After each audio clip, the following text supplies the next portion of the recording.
Salam dostlar. Atletiko oyunu qabağı Qarabağa kömək lazımdır. Yox, puldan danışmıram. Pulları var, qazanırlar. 2 oyunda qələbə qazanıblar Çempionlar Liqasında və imkanları yaxşıdır. Sadəcə olaraq rəqiblərdən gedir söhbət. Məsəl üçün bu gün Azərbaycan çempionatının növbəti turunda Kəpəzlə oynayacaqlar. Aydındır. Kəpəz bugün üçün Qarabağa rəqib ola bilməz. Amma hər halda vuruşmalıdır.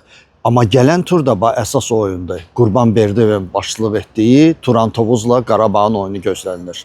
Yadınıza salım ki, keçən il mövsümdə Qarabağ 4 oyundan ikisində Turan Tovuza məğlub olmuşdu. Qarabağ indiki halda elə bir səviyyədədir ki, onların hər bir oyunda vuruşmaq lazımdır.